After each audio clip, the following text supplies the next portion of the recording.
चलिए,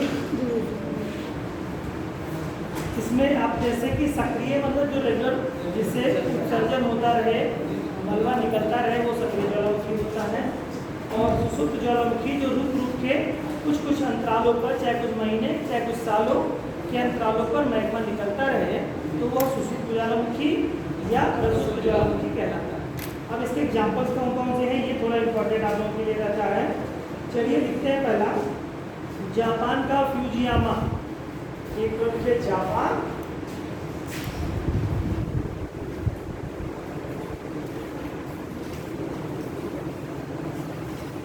फ्यूजियामा, ठीक है। जापान का क्या है, फ्यूजियामा। इसके अलावा इंडोनेशिया का क्राकाटाओ, इंडोनेशिया का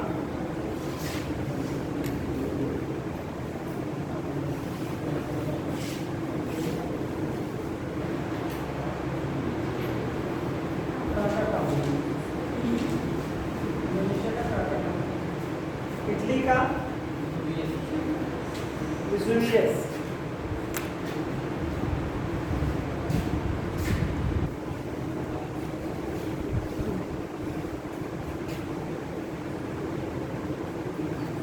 फटाफट लिखते जाइए।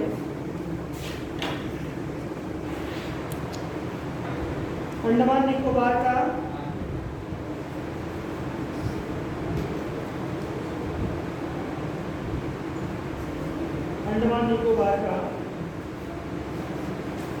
नारकोंडम द्वीप में स्थित है, नारकोंडम द्वीप में।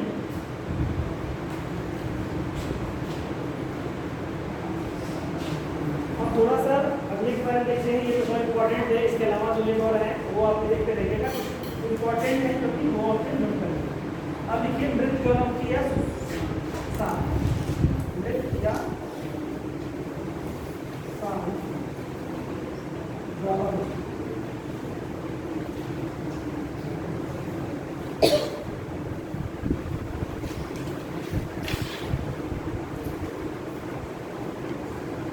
मृत कैसे कहते हैं, जिसमें ज्वालामुखी उद्गार होने की कोई चांसेस ना हो और कई हजार वर्षों से वो शांत पड़े हुए हैं या कई सौ वर्षों से वो शांत पड़े हो, और उसके बाद में भी उनके होता क्या है कि जो प्रसुप्त या सुषुप्त होता है वो भी कई कई सौ सालों तक, यानी 100 साल 50 साल 150 साल नहीं उसमें फिर निकलता, फिर उसके बाद निकल जाता है। तो वो वाला नहीं, यहाँ पर क्या इसके निकलने के चांसेस भी नहीं रहेंगे, मतलब कोई आसार भी नहीं है कि इससे निकले, ठीक है। तो हो जाता है कौन सा, शांत या मृत ज्वालामुखी हो जाता है। चलिए दोस्तों, इसमें लिखिए ईरान का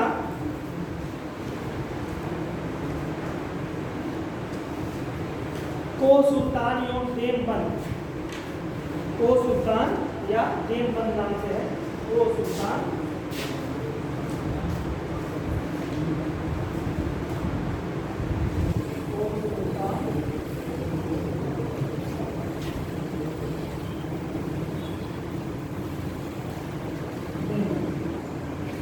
तो आपके पढ़ते हैं,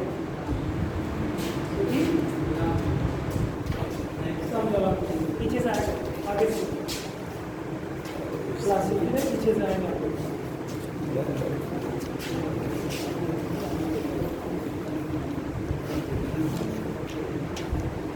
आगे है बच्चों तंजानिया का किलिमंजारो, तंजानिया का किलिमंजारो।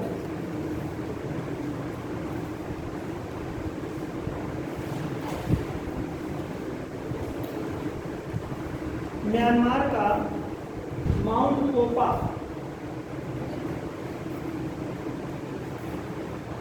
म्यांमार का माउंट पोपा।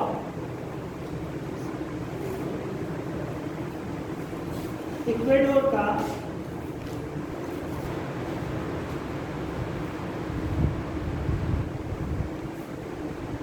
चिम्बराजो, चिम्बराजो, चिम्बराजो है,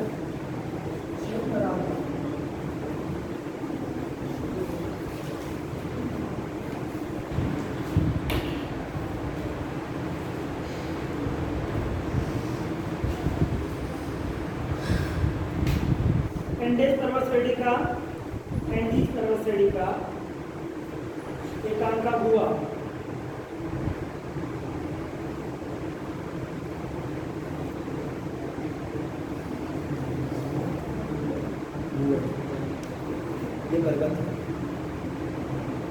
अब हम लोगों ने देखा उद्गार के आधार पर जो ज्वालामुखी होते हैं दो तरह के होते हैं, कौन कौन से? केंद्रीय उद्भेदन और दरारी उद्भेदन। ठीक है, तो पहला करिए केंद्रीय उद्भेदन के आधार पर, सेंट्रल इरोप्शन के आधार पर कौन सा है? तो केंद्रीय उद्भेदन के आधार पर लिखिए पहले। उद्गार के अनुसार या उद्गार के आधार पर ज्वालामुखी दो प्रकार के होते हैं, केंद्रीय उद्भेदन के आधार पर और दरारी उद्भेदन। तो हम लोग लिखने चल रहे हैं केंद्रीय उद्भेदन के आधार पर। देखिए इसमें केंद्रीय उद्भेदन में लिखिए जब ज्वालामुखी उद्भेदन किसी एक केंद्र मुख से,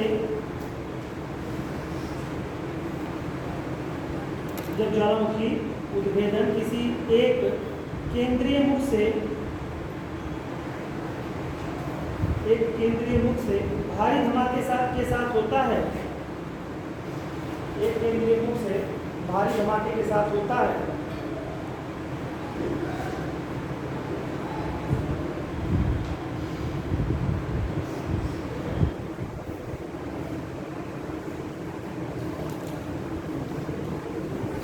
तो उसे केंद्रीय उद्भेदन कहते हैं।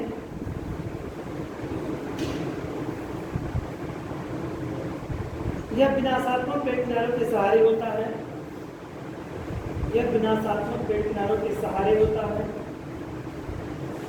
यह विनाशात्मक पेड़ किनारों के सहारे होता है।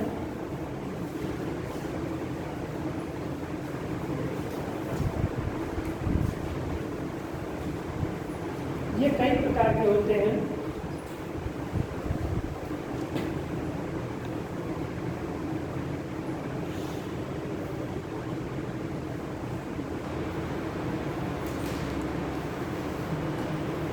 जैसे स्ट्राम्बोली तुल्य, स्ट्राम्बोली तुल्य, कामा हवाई तुल्य,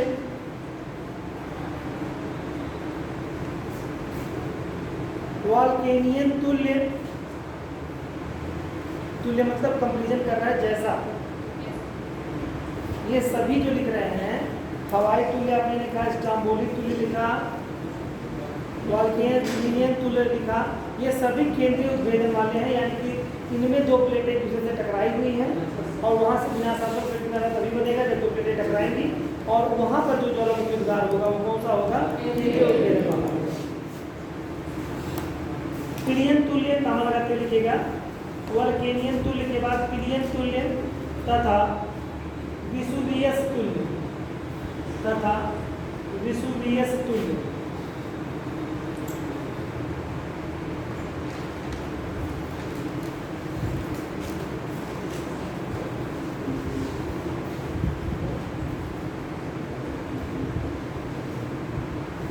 इनमें पिलियन प्रकार के ज्वालामुखी सबसे अधिक विनाशकारी होते हैं। इनमें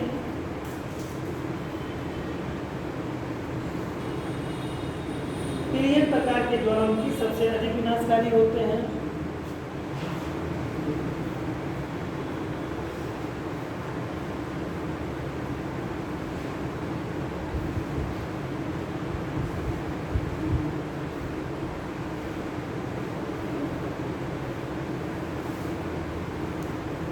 तथा इनका उद्गार सबसे अधिक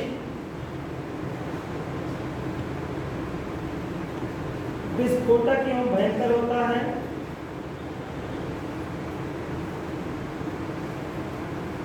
तथा इनका उद्गार सबसे अधिक विस्फोटक एवं भयंकर होता है।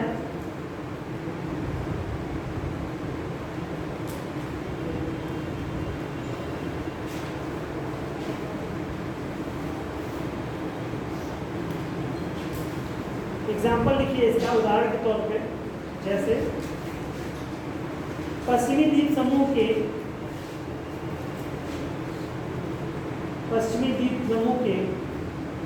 यानी कि पश्चिमी द्वीप समूह यानी कि कैरेबियन द्वीप समूह, ठीक है।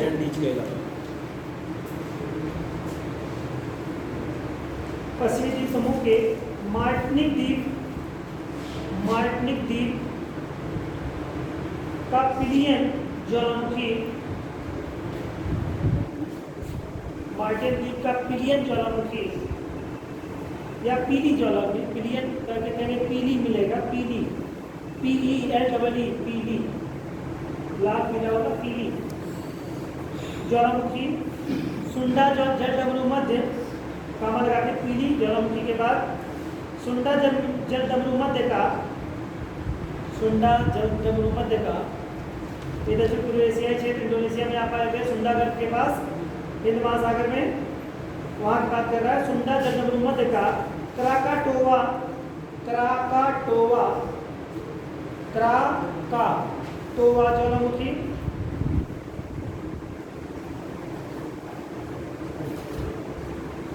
तथा फिलिपाइन द्वीप समूह का, तथा फिलिपाइन द्वीप समूह का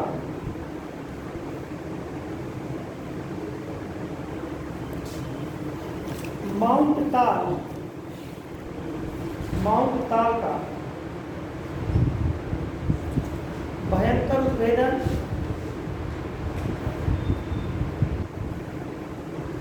ये सब ऐसे हैं केंद्रीय उद्भेदन वाले। अब नेक्स्ट लिखिए बेटा, दरारी उद्भेदन, दरारी उद्भेदन।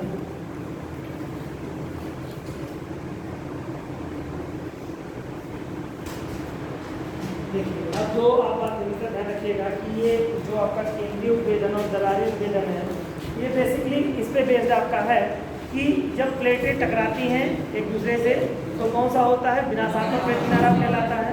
वहाँ पर जो भी ज्वालामुखी उद्गार होगा वो कौन सा होगा, केंद्रीय उद्भेदन वाला होगा। और दरारी उद्भेदन कहाँ होगा, जहाँ बनेगी दरार, तो बनेगी दरार कहाँ पर, जब वो प्लेटें एक दूसरे से दूर जाएंगी। रचनात्मक प्लेट किनारा जहाँ बनेगा तो दरारी उद्भेदन, दरार में काफ़ी दूरी तक, इसमें ब्लास्ट नहीं होगा, इसमें दरार पड़ेगी तो बहुत दूर तक, कई बार किलोमीटर, कई किलोमीटर लंबाई में ये क्रैक्स बनेंगे, वहाँ से ज्वालामुखी निकलेगा।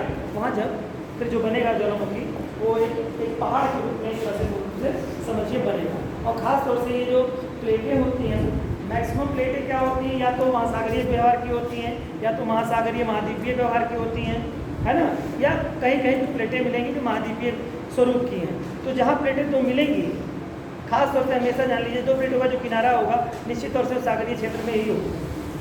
तो सागरीय क्षेत्र में ही मूल रूप से जो सागरीय कटक वगैरह बनते हैं वो दरारी उद्भेदन से ही बनते हैं। ठीक है, चलिए। भूगर्भीय हलचलों से, भूगर्भीय हलचलों से भूपर्वती की, भूगर्भीय हलचलों से भूपर्वती की सेलों में, भूपर्वती की सेलों में दरारें पड़ जाती हैं।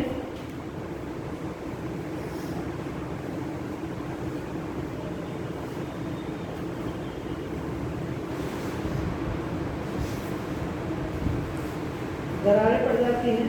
इन दरारों से लावा धरातल पर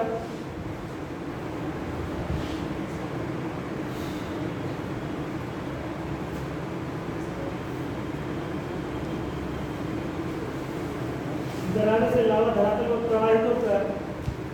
प्रवाहित होकर निकलता है,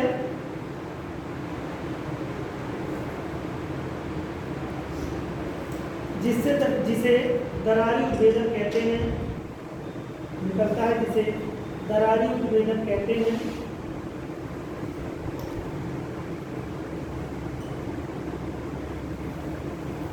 यह रचनात्मक प्लेट किनारों के,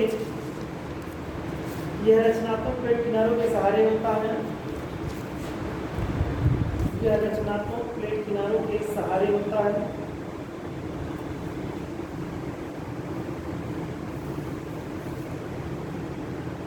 इस तरह के उद्गार, इस तरह के उद्गार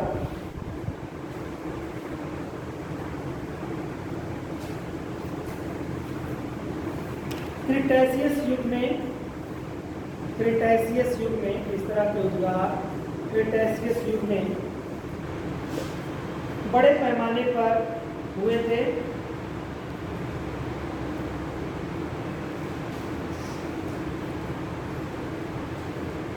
जिससे लावा पठारों का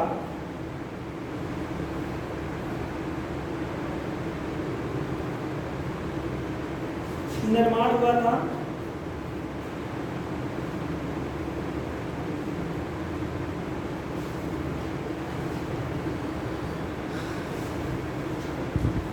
अब ज्वालामुखी का विश्व विवरण थोड़ा देख लेते हैं कि विश्व विवरण क्या है, कहाँ कहाँ पर किस किस जगह पर ज्वालामुखी ज़्यादातर आता है। जैसे प्रशांत महासागर पर पेटी का नाम सुने होंगे आप लोग, तो वो है। इसके अलावा और कौन कौन से क्षेत्र हैं जहाँ पर ज्वालामुखी आता है, तो विश्व विवरण इसका भी देखते हैं।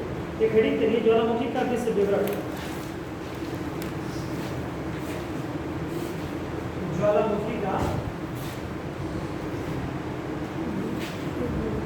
विश्व विवरण कितना का विवरण या विवरण कहाँ विस्तृत है, जहाँ मिलता है विवरण हो गया विवेचना, वितरण मतलब हो गया बंटवारा, तो वितरण जाते वितरण। ठीक है, प्लेट विवर्तन की फटाफट लिखिए, आज ये कंप्लीट हो जाए जिससे। प्लेट विवर्तनिकी के आधार पर प्लेट किनारों प्लेट विवर्तनिकी के आधार पर प्लेट किनारों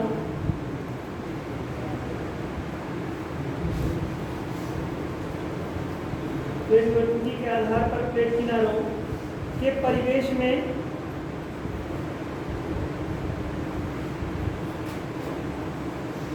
ज्वालामुखियों के क्षेत्र का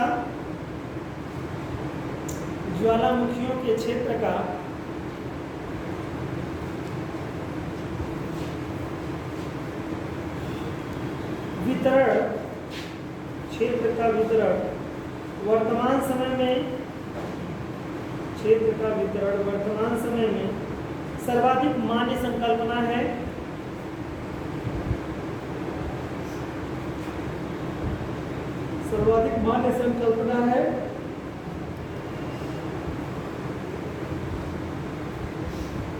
विश्व स्तर पर अधिकांश सक्रिय ज्वालामुखी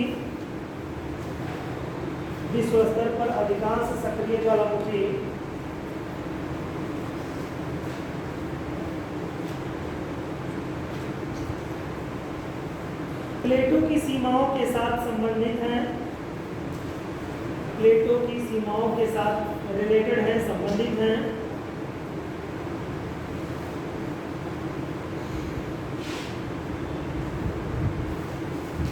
हाईलाइट करके लिखिएगा, लगभग 15%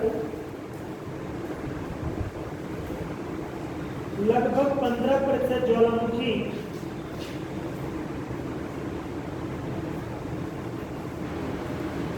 लगभग 15% ज्वालामुखी रचनात्मक प्लेट किनारों के सहारे तथा जबकि 80% ज्वालामुखी विनाशात्मक प्लेट को किनारों के सहारे 80% विनाशात्मक प्लेट किनारों के सहारे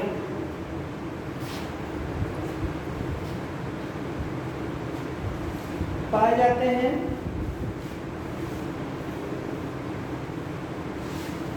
इनके अलावा कुछ ज्वालामुखी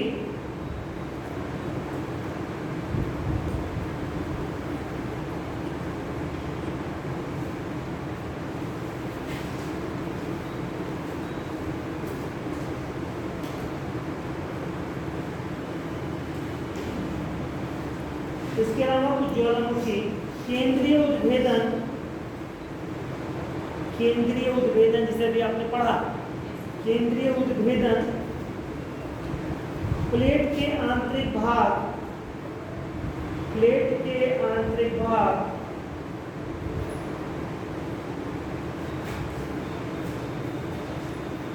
में भी होते हैं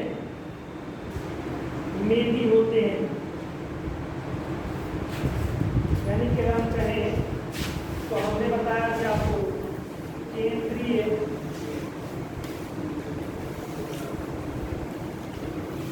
उद्भेदन के माध्यम से लगभग करीब 5 मान सकते हैं। रचनात्मक, जिसको दरारी भी आप कहते हैं, रचनात्मक प्लेट किनारों के माध्यम से कितना होता है, 15% सहारे लगभग 15% आता है और विनाशात्मक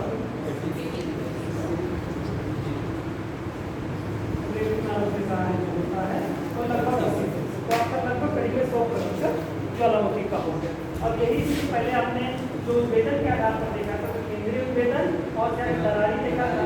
दरारी, तो दरारी कहाँ पड़ेगा, जब रचना होगी तो बेटे खुल जाएगी। तो बात यही है, लगभग 15% आपका रचनात्मक से आता है, विनाशात्मक से 80% ज्वालामुखी मिलते हैं और 5% केंद्रीय उद्भेदन यानी प्लेटों के बीच में है। प्लेटों के बीच वाले जो केंद्रीय उद्भेदन हमेशा जो होगा ना, वो कहाँ पे होगा, लगभग मिड वाले हिस्से में कहीं पे होगा।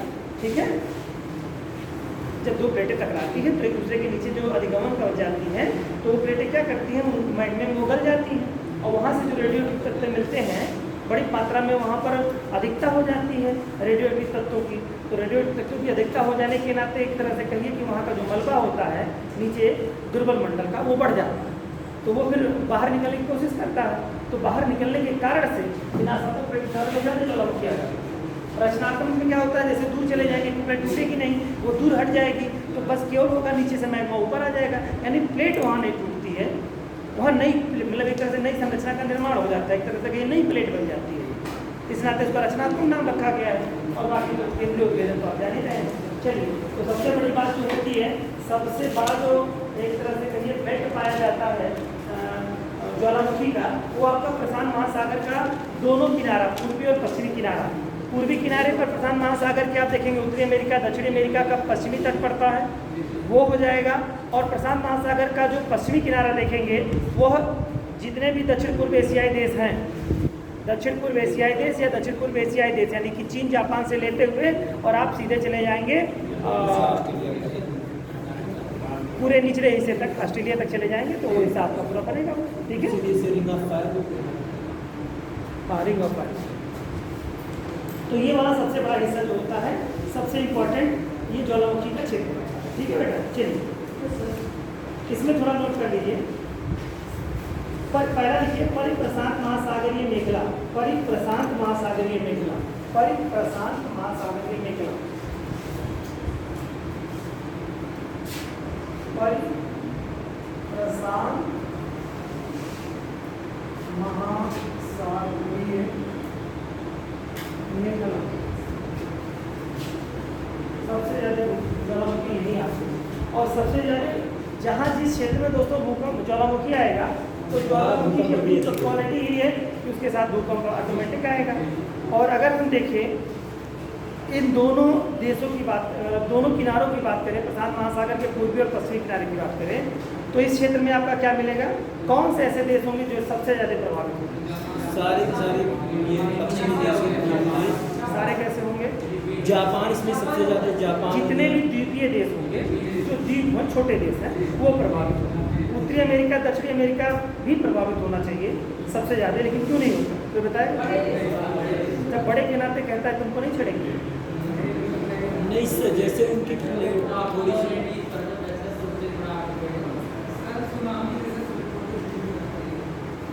सुनामी क्या करती है, नहीं मतलब सुनामी का क्या डिग्री में आ गया क्या सर? एक सीमित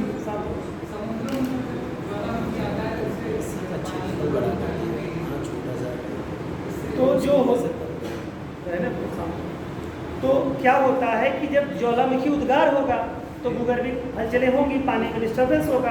और चूंकि प्रशांत महासागर बहुत बड़ा सागर है, इसमें अगर कोई हलचल होती है तो जल तट तक जाता है, तो क्या होगा, तटों पर विनाश लाएगा। और जिनके तट निचले हैं, नीचे हैं, वो निश्चित तौर से प्रभावित, यानी जो सी लेवल से ज़्यादा ऊंचा नहीं है, यानी कि जिसका कोई भी कंट्री हो तो सी लेवल से बहुत कम ऊंचा, तो तट पे तुरंत पानी चला जाएगा। मान लो कोई 2-4 मीटर ऊंचा है, तो लहरें अगर 4 मीटर उठी तो उसको डुबो देंगी, लहरें 4 मीटर उठ जाएंगी। और कोई सी लेवल से 4 मीटर ही ऊंचा है तो निश्चित तौर से उसके पूरे डूबने के चांस बन जाएंगे।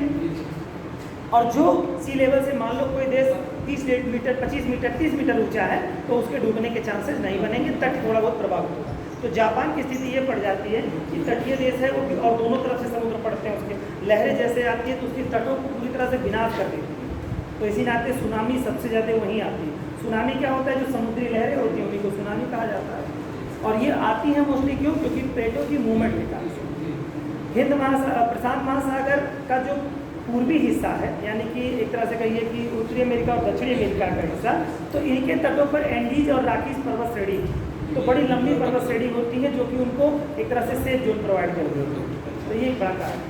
ठीक, आइए तो यही देख लेते हैं सबसे ज़्यादा ज्वालामुखी। और बताया भी जाता है दोस्तों कि इसमें से भी जैसे 80% आपने देखा बिना सातों पे किनारों क्या आता है, और इसमें से भी अगर हम बात करेंगे तो पूरे विश्व में जो ज्वालामुखी आता है उसका 2/3 ज्वालामुखी सिर्फ यही प्रशांत महासागर में ही आ जाता है। 2/3 ज्वालामुखी मतलब बहुत ज़्यादा हो गया। 2/3 मतलब यानी कि 100 आ रहा है तो 60-70 यही हो जाता है ना, किस वाले में, प्रशांत महासागर वाले बेल्ट में। ठीक, आइए थोड़ा सा देखते हैं प्रशांत महासागर में स्थित द्वीपों और उनके चारों ओर। प्रशांत महासागर में स्थित द्वीपों और उसके चारों ओर तटीय भागों में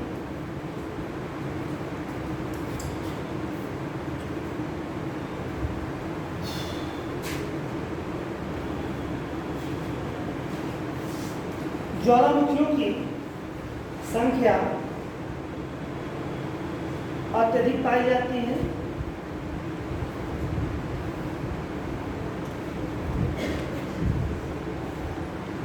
ज्वालामुखियों की संख्या अत्यधिक पाई जाती है।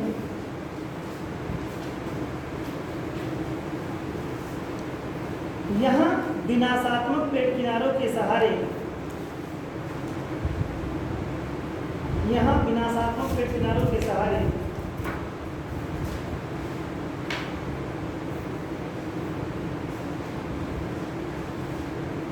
ज्वालामुखी मिलते हैं। विनाशात्मक पेड़ किनारों के सहारे ज्वालामुखी मिलते हैं।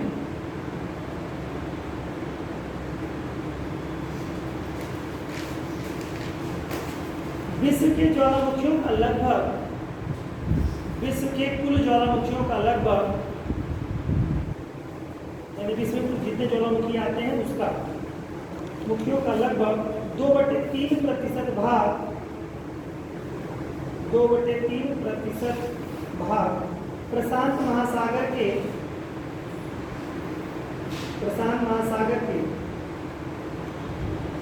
दोनों तटीय भागों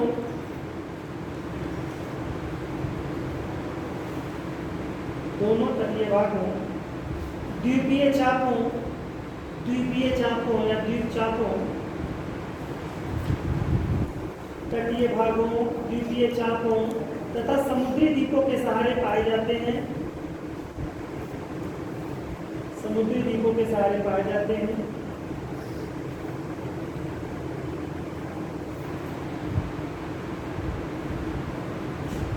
इसे प्रशांत महासागर का अग्नि वलय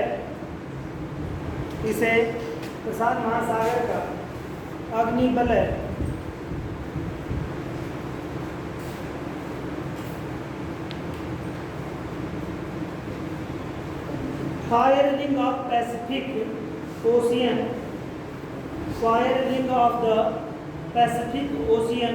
रिंग ऑफ फायर आप नहीं सुने होंगे। Fire ring of the Pacific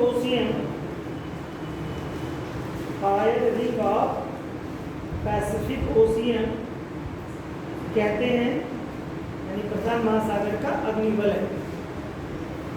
वलय मतलब गोला, गोल से हो जाता है ना, इसका राउंड जो है गोल बनता है, इस नाते इसको रिंग ऑफ फायर भी कहा जाता है। यह पेटी अंटार्कटिका के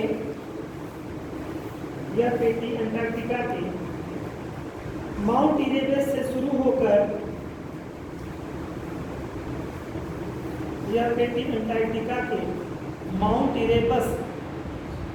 शुरू होकर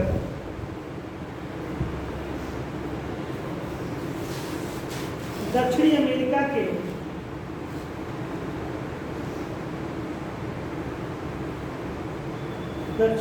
के एंडीज पर्वतमाला व उत्तरी अमेरिका के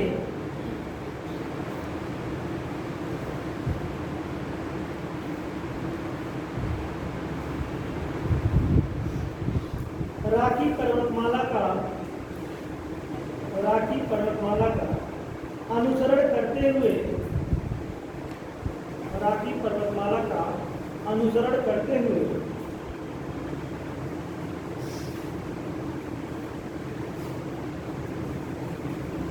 हुए अलास्का,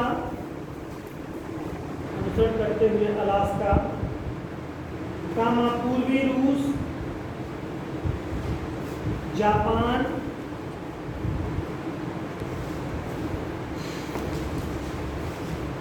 फिलीपींस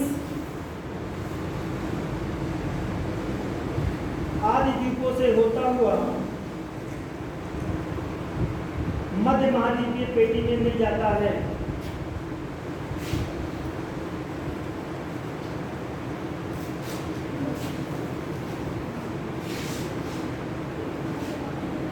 आदि द्वीपों से होता हुआ मध्य महाद्वीपीय पेटी में मिल जाता है। ये तो आपका सबसे इम्पोर्टेंट जो सेगमेंट था वो हो गया। अब बात कर लेते हैं थोड़ा मध्य महाद्वीपीय पेटी की। नोट कर लीजिए मध्य महाद्वीपीय पेटी।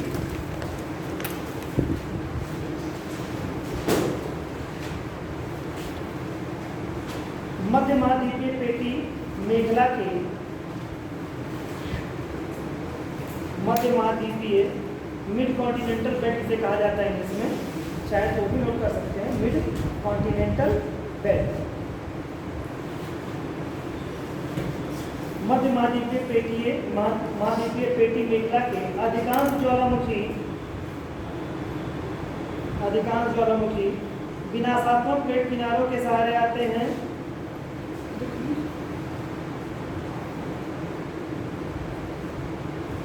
विनाशात्मक प्लेट किनारों के सहारे आते हैं क्योंकि यूरेशियन प्लेट तथा अफ्रीकन एवं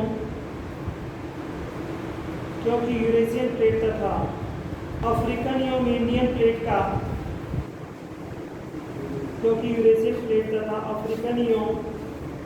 प्लेट का अभिसरण होता है।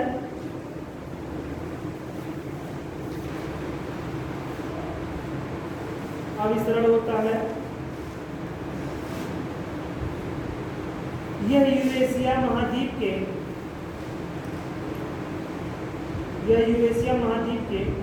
मध्यवर्ती भागों में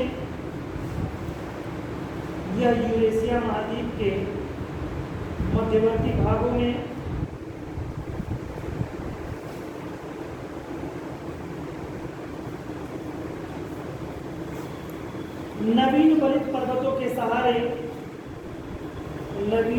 पर्वतों के सहारे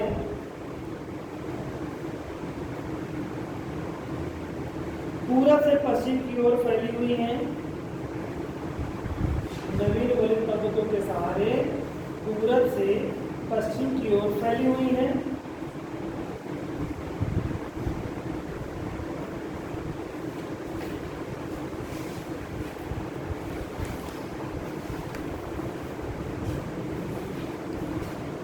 यह आइसलैंड से प्रारंभ होकर स्कॉटलैंड होती हुई, ये मैप आप लोग थोड़ा देख लीजिएगा, यहाँ मैप है नहीं तो मैप में देख लीजिएगा, थोड़ा आसान हो जाएगा कॉन्सेप्ट आपको समझने के लिए, ठीक है। यह यूरेशिया महाद्वीप के मध्यवर्ती भाग में वलित पर्वतों के सहारे पूरब से पश्चिम की ओर फैली हुई है। यह आइसलैंड से प्रारंभ होकर स्कॉटलैंड होती हुई अफ्रीका के कैमरून पर्वत की ओर जाती है।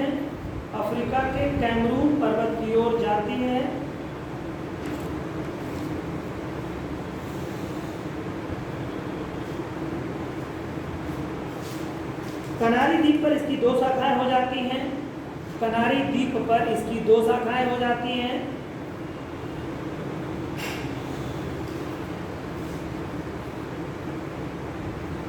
कनारी जलधारा का नाम सुने होंगे, अफ्रीका के पश्चिमी तट पर ये चलती है, ठीक है।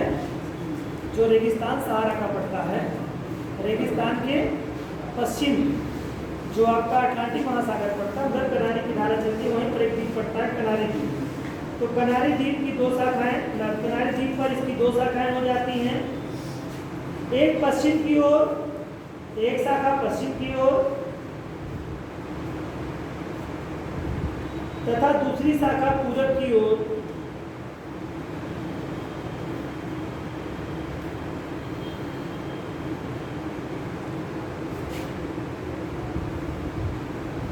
चली जाती है। लाइन चेंज कर लीजिए। पूरब की ओर वाली शाखा चली जाती है। पूरब की ओर की शाखा या पूरब की ओर वाली शाखा स्पेन, इटली, सिसिली, तुर्की, स्पेन, इटली, सिसिली, तुर्की, Armenia,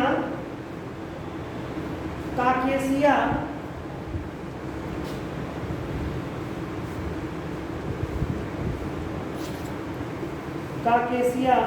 Iran,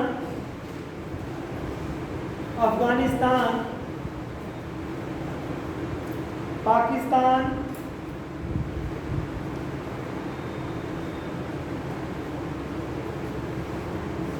Bharat, Myanmar,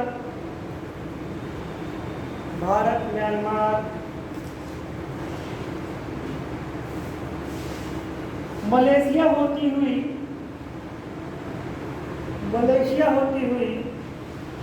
Indonesia तक चली जाती है।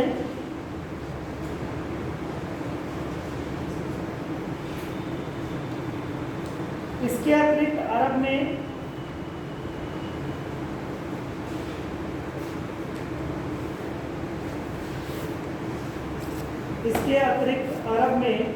जॉर्डन की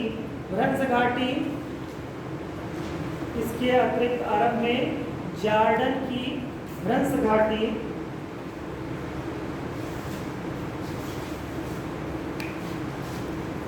योमलाल सागर होती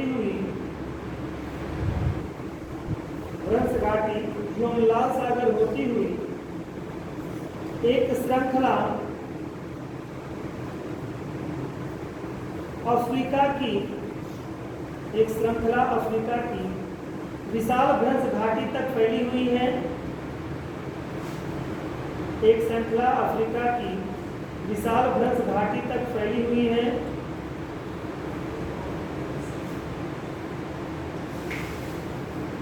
पश्चिम की ओर वाली शाखा, और दूसरी शाखा की बात कर रहे हैं दोस्तों। पश्चिम की ओर की जो शाखा है, ये पूरब की ओर की शाखा की बात किया है। पूरब की ओर की शाखा दो भागों में बढ़ जाती है। एक अरब प्रायद्वीप की तरफ वो दूसरा टर्न ले लेती है, और दूसरा, पहले तो आपने देखा कि पूरा भारत होते हुए इंडोनेशिया तक चली जाती है। ठीक है, तो ये थोड़ा ध्यान रखना है, इसको बारीकी से बैंक में देख लीजिएगा, आपको बहुत अच्छे से समझ में आ जाएगा। पश्चिम दूसरी जो शाखा है, पश्चिम ओर की शाखा कनारी द्वीप से, पश्चिम की ओर वाली शाखा कनारी द्वीप से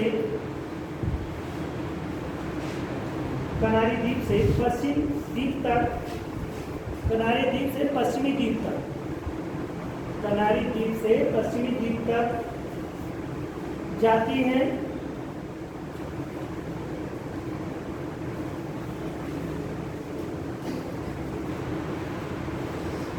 तो ये बात हो गई। और तीसरा आपका है मध्य अटलांटिक मेखला, मिड अटलांटिक बेल्ट। तीसरा है मध्य अटलांटिक मेखला,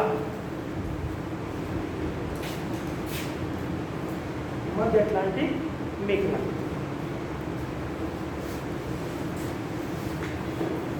मिड अटलांटिक बेल्ट जिसे कहेंगे, इसे मध्य महासागरीय कटक, मध्य महासागरीय कटक, ज्वालामुखी मेखला, इसे मध्य महासागरीय कटक,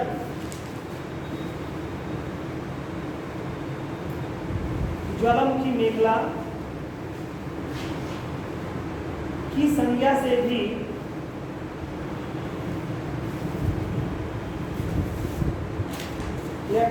दी जाती है, या की संज्ञा से भी जाना जाता है, या दी जाती है, जो भी लिखना चाहिए।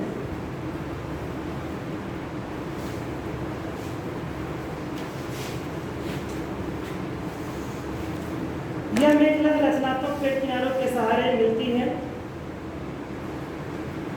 यह मेखला रचनात्मक पेड़ किनारों के सहारे मिलती है।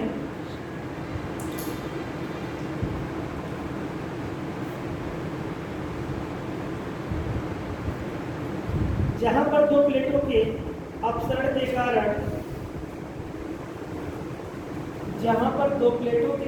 के कारण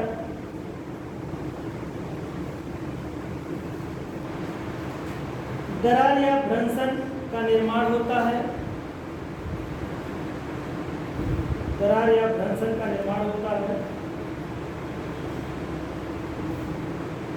इस भ्रंशन का प्रभाव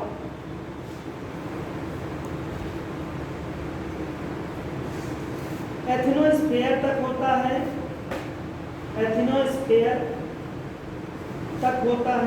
या एथिनोस्फीयर मंडल तक होता है, जहां से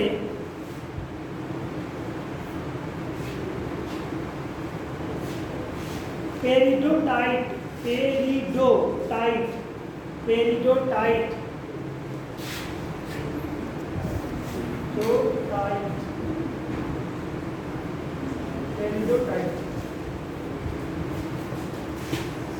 तथा बेसाल्ट मैग्मा ऊपर उठते हैं।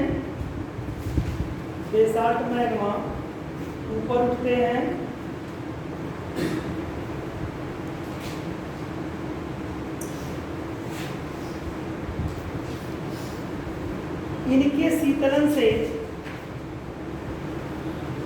नवीन क्रस्ट का निर्माण होता है या नवीन क्रस्ट का निर्माण होता रहता है। इनके शीतलन से नवीन क्रस्ट का निर्माण होता रहता है। कटक के पास नवीनतम लावा होता है।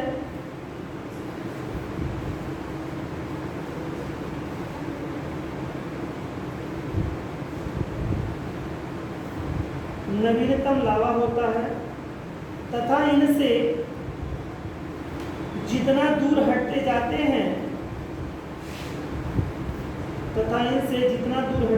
हैं लावा उतना ही प्राचीन होता जाता है।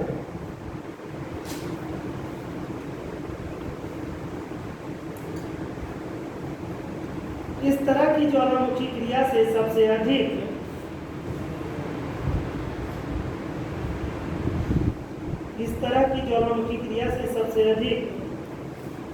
मध्य अटलांटिक कटक के सहारे होती है। इस तरह की ज्वालामुखी क्रिया सबसे अधिक मध्य अटलांटिक कटक के सहारे होती है।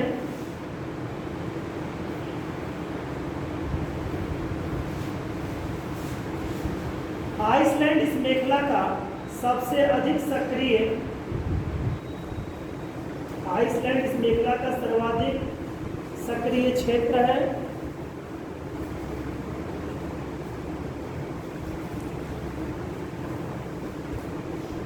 जहां पर किसकी बात कर रहा है दोस्तों? आइसलैंड की बात कर रहा है, जहां पर हेकला ये क्षेत्र है, सब उद्गार जहां पे हुए हैं। हेकला,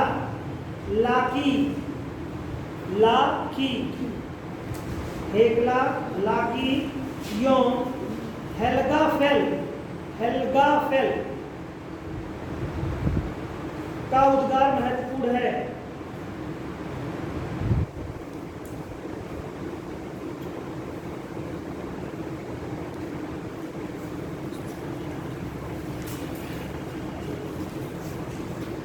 इस मेखला के अन्य प्रमुख क्षेत्र, उसी में आगे देखिएगा, इस मेखला के अन्य प्रमुख ज्वालामुखी क्षेत्र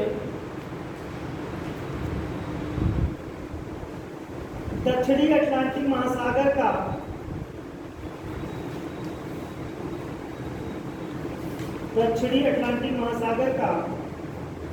लेसर एंटलीज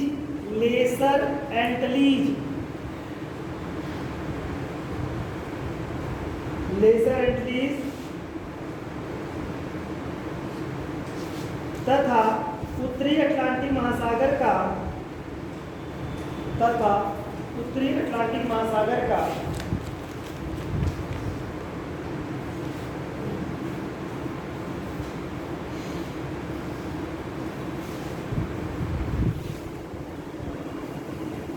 एजोर द्वीप तथा उत्तरी अटलांटिक महासागर का एजोर द्वीप तथा सेंट हेलेना आदि प्रमुख हैं, या केवल प्रमुख लिख सकते हैं। और लास्ट लिखिए अंतरा प्लेट ज्वालामुखी, अंतरा प्लेट ज्वालामुखी, फट से लिखिए फटाफट, अंतरा प्लेट ज्वालामुखी। महाद्वीपीय या महासागरीय प्लेट के अंदर भी, महाद्वीपीय या महासागरीय प्लेट के अंदर भी ज्वालामुखी क्रियाएं होती हैं, अंदर भी ज्वालामुखी क्रियाएं होती हैं।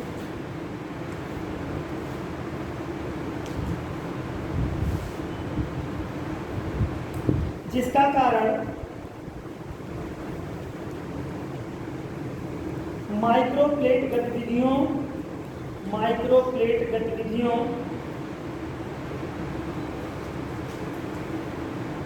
एवं गर्भस्थल, माइक्रोप्लेट गतिविधियों एवं गर्भस्थल संकल्पना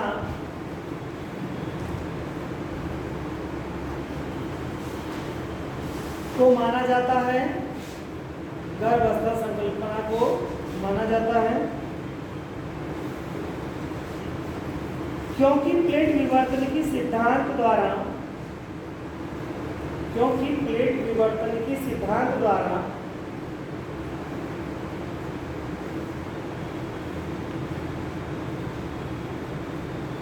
अभी तक इनका स्पष्टीकरण नहीं हो पाया है।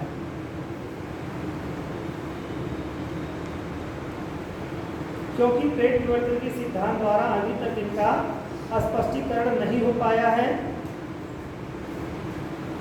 इस मेखला की एक प्रमुख श्रृंखला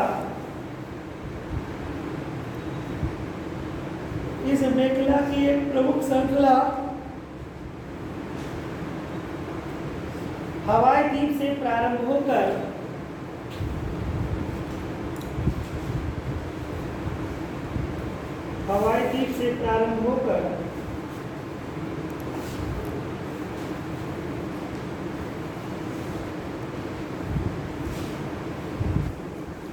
उत्तर पश्चिम दिशा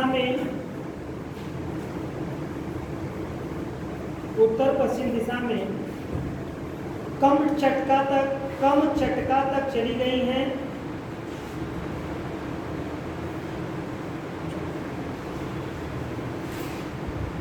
पश्चिमी दिशा में कम चटका तक चली गई हैं।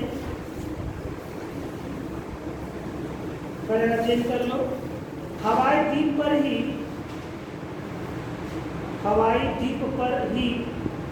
ज्वालामुखी उद्भेदन द्वारा भूकंप आते हैं तथा संपूर्ण श्रृंखला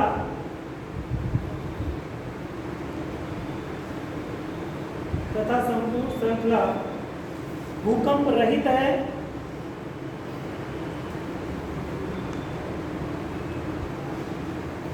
इसी कारण इसे भूकंप रहित कटक भी कहा जाता है, भूकंप रहित कटक कहा जाता है। चेंज कर लो बच्चों। देखो ये महासागरीय प्लेटों के अलावा महाद्वीपीय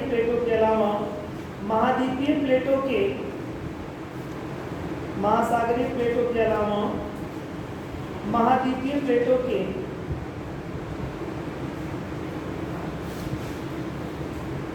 आंतरिक भाग में भी महासागरीय प्लेटों के अलावा महाद्वीपीय प्लेटों के आंतरिक भाग में भी ज्वालामुखी का विशेषकर दरारी उद्भेदन होता है। विशेषकर दरारी उद्वेलन होता है।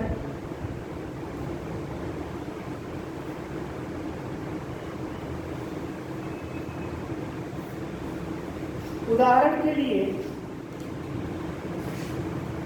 कोलंबिया का पठार,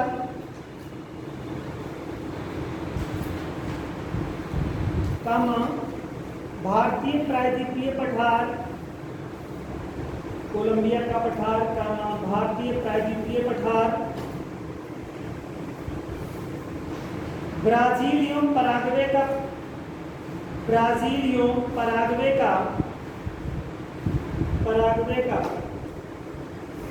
पराना पठार, पराग्वे का पराना पठार,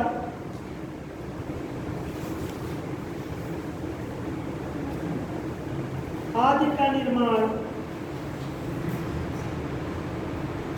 पराग्वे का पराना पठार आदि का निर्माण दरारी उद्भेदन के फलस्वरूप हुआ था।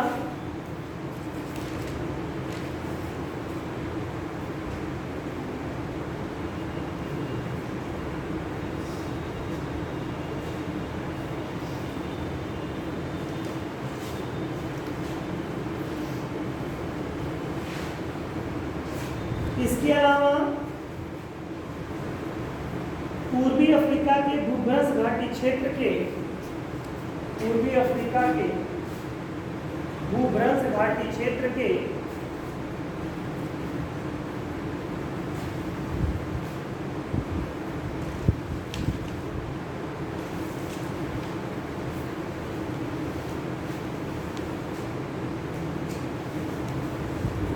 ज्वालामुखी भी अंतरा प्लेट ज्वालामुखी के उदाहरण हैं।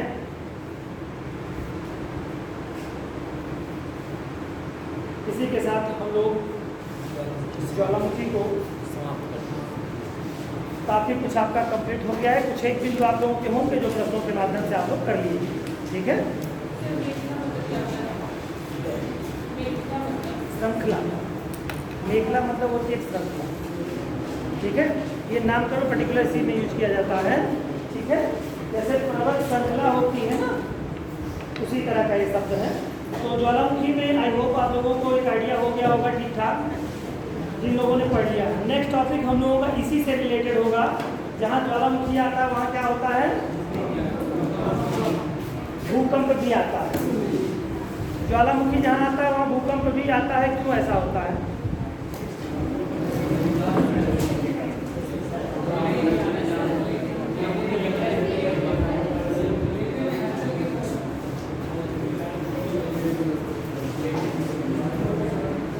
बताओ बच्चों, जहाँ भूकंप आता है, ज्वालामुखी आता है, वहाँ भूकंप भी आता है। तो जब ज्वालामुखी आता है तो वो दो तरीके हैं मूल रूप से, एक तो दरारी उद्भेदन से आ सकता है या केंद्रीय उद्भेदन से आ सकता है। दरारी उद्भेदन से जब आएगा तो निर्माण कर देगा, और दरार पड़ेगी तो जब कोई एक्टिविटीज़ होगी धरातल पर, क्रैक्स आएंगे, क्रैक्स के बाद निकलेगा मलबा, तो कुछ डिस्टर्बेंस तो क्रिएट करेगा ही। तो जब डिस्टर्बेंस क्रिएट होगा तो भूकंप आना एक स्वाभाविक सी बात है। जापान में सबसे ज़्यादा भूकंप आते हैं क्योंकि वो परिप्रशांत महासागर मेखला का एक हिस्सा होता है, द्वीपीय क्षेत्र है। वहाँ पर जैसे ही पानी में कोई हलचल होती है तो लहरें जो हैं उसके तट तक चली जाती हैं, तो वो जो बंदरगाह उसके होते हैं वो बहुत प्रभावित हो जाते हैं। तो सुनामी इसी नाते जापानी भाषा का शब्द आपने सुना होगा। तो ये एक सामान्य सी बात है, जब कोई दरार पड़ेगी, चाहे वो विस्फोट वाली दरार हो, चाहे वो एक दूसरे से टूट जाने वाली दरार हो, तो उसमें भूकंप आना निश्चित है। तो भूकंप उसी से रिलेटेड है। कल टॉपिक हम लोग आगे का भूकंप वाला टॉपिक देखेंगे, ठीक है। तो ज्वालामुखी समझ में आया बच्चों आप लोगों को? अच्छी बात है, समझ में है, बड़ी अच्छी बात है।